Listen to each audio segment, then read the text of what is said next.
बिना गणेश जी की कथा कहे कोई भी पूजा अधूरी मानी जाती है। आज हम आपके लिए गणेश जी की कथा लेकर आए हैं जो हर एक पूजा में सुनी जाती है। पुरानी कथाओं के अनुसार एक गांव में एक विधवा अपनी बहू के साथ रहती थी। उसकी बहू मंदबुद्धि थी जो कि अपनी भूख बर्दाश्त नहीं कर पाती थी और हमेशा खाने के लिए उतारू रहती थी।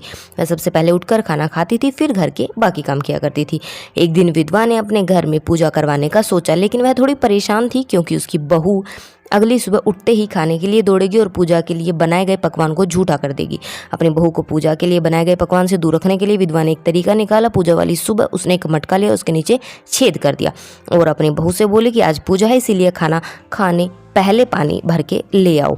बहू भी चालाक निकली, उसने देख लिया था कि विधवा ने मटके के नीचे छेद कर दिया, इसीलिए वह अपने साड़ी में आटा बांधकर पनघट पर चली गई। वहां उसने आटा निकाला और कुएं के पानी के मध्य से बाटियां बनाने लग गई। कुएं के पास ही एक शमशान घाट था जहां चिताएं जलाई जा रही थी। बहू ने उसकी आंच में अपनी बाटियां सेक ली। उसकी बाटियां सूखी थी तो वह पास में ही गणेश जी के मंदिर चली गई जहाँ गणेश जी को किसी ने चोला चढ़ाया हुआ था। उसने देखा कि गणेश जी की तोंद पर भी घी लगा हुआ है। उसने घी को अपनी बाटी पर लगा दिया, उसका भोग गणेश जी को लगाकर वह बाटी खा ली और घर वापस चली गई। बहू की इस हरकत पर गणेश जी को बहुत गुस्सा आया और उन्होंने गुस्से में अपने नाक पर उंगली चढ़ा ली।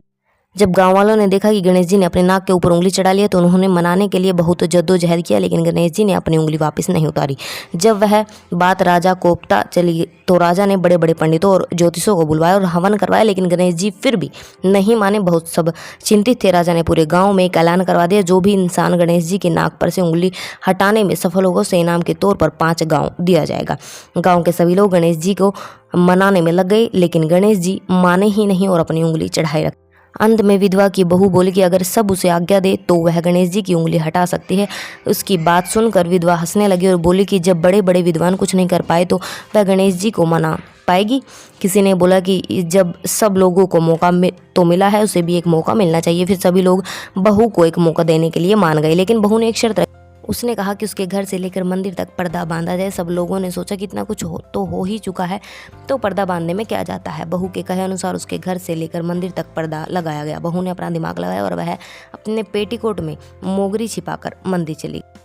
मंदिर जाकर उसने गणेश जी से बोला कि मैंने आपके तोन से ज़रा सा घी क्या ले लिया, आपने अपने नाक पर उंगली चढ़ा ली, अब नाक पर से उंगली हटा रहे हो या दूं एक मोगरी की, अभी आपके टुकड़े टुकड़े हो जाएंगे। बहू की ये चेतावनी सुनकर गणेश जी थोड़ा सा डर गए। उन्होंने सोचा कि ये तो पूरी पागल है, कहीं सच में ये मुझे मोगरी ना मार दे। गणेश जी ने बिना सोचे समझे अपनी नाक पर से उंगली हटा ली, जिसे देखकर गांव वाले खुश हो गए और बहू का जयकारा लगाने लगे। राजा के ऐलान के मुताबिक बहू को 5 गांव इनाम में दिए गए। ये कथा सुनकर लोग गणेश भगवान से ये मांगते हैं कि वह भी उस बहू की तरह सबकी बात मान जाए और उनकी मनोकामना जो है पूरी कर दे।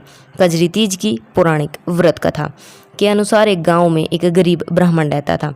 भाद्रपद के महीने की कजरी तीज आई। ब्राह्मणी ने तीज माता का व्रत रखा। ब्राह्मण से कहा, आज मेरी तीज माता का व्रत है, कहीं से चने का सातू लेकर आओ। ब्राह्मण बोला, सातू कहाँ से लाऊं? तो ब्राह्मणी ने कहा कि चाहे चोरी करो चाहे डाका डालो, लेकिन मेरे लिए सातू लेकर आओ। रात का समय था। ब्राह्मण घर से निकला और साहूकार की दुकान में घुस गया। उसने वहां पर चने की दाल, घी, शक्कर लेकर 1.25 किलो तोलकर सातू बना लिया और जाने लगा। आवाज़ सुनकर दुकान के नौकर जाग गए और जोर जोर से चिल्लाने लगे। साहूकार आया और ब्राह्मण को पकड़ लिया। ब्राह्मण बोला, मैं चोर नहीं हूँ, मैं एक गरीब ब्राह्मण हूँ। मेरी पत्नी का आज तीज माता का व्रत है, इसीलिए मैं सिर्फ यह 1.25 किलो का सातू बनाकर ले जा रहा था। साहूकार ने उसकी तलाशी ली, उसके पास सातू के अलावा कुछ नहीं मिला। चांद निकल आया था। ब्राह्मणी इंतजार ही कर रही थी। साहूकार ने कहा कि आज से तुम्हारी पत्नी को मैं अपनी धर्म बहन मानूंगा। उसने ब्राह्मण को सातू, गहने, रुपए, मेहंदी, लच्छा और बहुत सारा धन देकर ठाठ से विदा किया। सबने मिलकर कजरी माता की पूजा की। जिस तरह ब्राह्मण के दिन फेरे वैसे सबके दिन फेरे। कजरी माता की कृपा सब पर हो। ऐसे ही व्रत कथा सुनने के लिए मुझे लाइक करें, शेयर करें, सब्सक्राइब जरूर करें। धन्यवाद।